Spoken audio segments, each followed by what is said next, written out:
You guys might be wondering what I'm doing here. I'm actually working on my forehand by skipping rocks. Here, one more. I'm gonna really throw this one. All right, not bad. Hey guys, in today's video, I wanna discuss whether throwing can help your forehand and your backhand. And I saw a great lesson on YouTube where this ultimate Frisbee instructor was teaching us how to throw a Frisbee perfectly. And there were some interesting similarities between a forehand and a backhand and how you throw the Frisbee. And what's interesting is that in Frisbee, this type of throw is called a forehand throw, and this type of throw is called a backhand throw. So the way you're supposed to throw a Frisbee on the backhand side is by turning sideways and swinging your arm across like this. The forehand Frisbee throw is more challenging. When I played Frisbee in the past, I always naturally threw with the backhand. So I tried a few forehands unsuccessfully, and I've learned in this video that I'm referring to that you're supposed to be open and throw the Frisbee with an across movement like this. So how does this information relate to the forehand and the backhand in the game of tennis? Well, there are similarities. And interestingly, in tennis, most forehands are struck open stance, and most backhands, whether it be a one-handed backhand or a two-handed backhand, are struck closed stance. Of course, the game of tennis is very complex because we're not in a stationary position. Throwing a Frisbee, we have to move around the court. So on the forehand, the closed stance will be utilized, and even on the backhand, whether it's a one-hander or two-hander, the open stance will be utilized as well. However, that's where the similarities end when it comes to comparing Frisbee throwing to tennis. Because in tennis, the upper body is involved helping the arm out, and in Frisbee, it's more of an isolated movement. Even on the backhand, the body is very much involved helping that racket swing around. And if you don't use your body and you're only swinging with the arm, you're gonna have a lot of problems when you play the game of tennis. Now, you saw me skipping rocks in the intro. And I saw an unbelievable rock skipper on YouTube, and I analyzed this rock skipping throw. And interestingly, when somebody throws an object, whether it's a disc, there's something called disc golf, or even when you throw a rock and you try to make it go as far as possible, now you're going to see far more similarities when it comes to the forehand and the backhand in relation to throwing, because the throw utilizes a lot of torso rotation, very similar to the tennis strokes.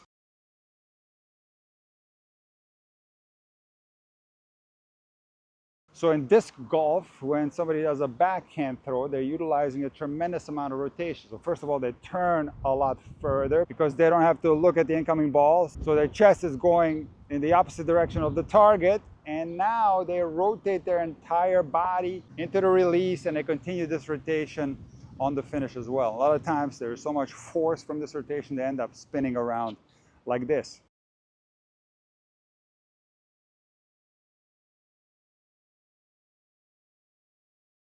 On the forehand disc throw, it's very similar. There's a tremendous amount of rotation being utilized, and it looks very similar to a forehand stroke.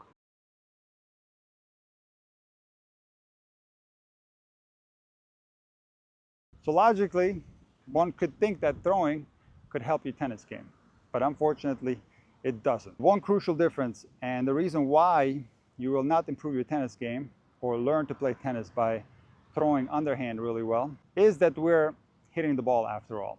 And the most important aspect in the game of tennis is feel and control. Power is developed later and should be developed very gradually.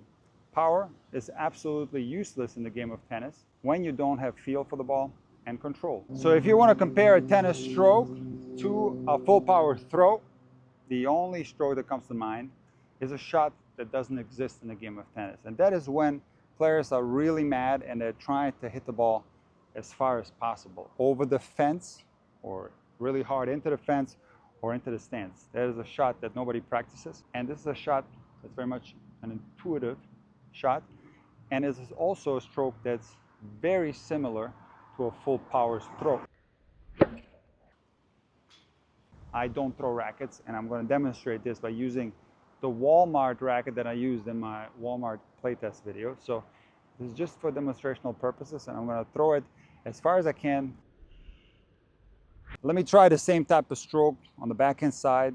I don't care where it goes. I'm trying to hit it as far as possible without hitting it over the fence.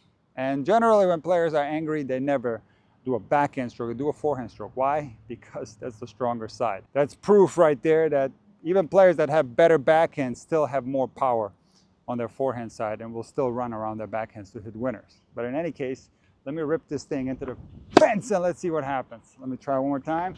I'm a lot weaker here, and I was able to hit it into the fence. So when you compare these two strokes that I just demonstrated to a full power throw, for example, disc golf, there are a lot of similarities.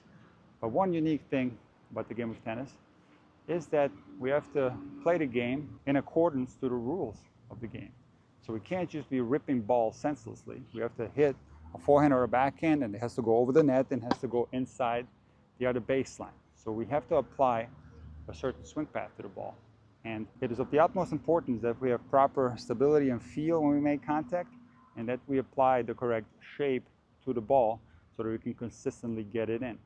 Now, the trick is that we're going to try to do that while executing the maximum amount of power possible. You're going to see a general upwards movement of the body when the situation allows the body to do so. Of course, on a low ball, players are going to stay low, but when they have a chance, they are going to go up. Of course, the main source of power on ground strokes is torso rotation. Now, you could get a tremendous amount of power by just using the arm in isolation, no doubt about it, but this would come at the cost of the arm, and it would also come at the cost of control. Because if you think about what happens on a tennis stroke, we're trying to shape the ball in a way where we can hit it over the net and inside the other baseline. So we're going to go up and across to make the ball go up and down. Now, of course, when we get a high ball, we can change the trajectory and go a little bit more down. This depends on the body height of a player and the position they find themselves in the court.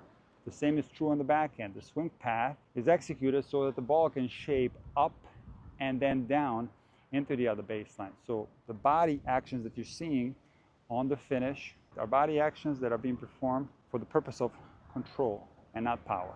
The power is coming from the torso rotation of the player. So the forehand, the one-handed backhand, and the two-handed backhand have a tremendous amount of torso rotation, just like those full power throws. There's no doubt about it. But the difference on a tennis stroke is that the torso rotation is accompanied with an upward movement because we have to hit up on a tennis ball. Now, of course, regarding the backhand slice, that is a different story because we're creating underspin and we're going down and across. And the ball, for that reason, is going to clear the net a lot lower. So if you spend a lot of time throwing at full speed with a disregard of control, because the purpose of a full power throw is to get the object that you're throwing as far as possible. That is not the purpose of a tennis stroke. You have to get the ball inside the baseline. As simplistic as this sounds, that is the purpose. And for that reason, you have to develop feel first, control, and gradually develop power. You have to figure out a way how to get the ball to shape up and down, and at the same time, you want to do that as fast as possible. So it is not going to help you much to throw the frisbee or throw the disc golf as fast as you can, because if you do those moments on the tennis court, the only thing that will happen is the ball hitting the back fence. You will have very little chances to build consistency that way. Remember that when you play tennis, there is an additional advantage.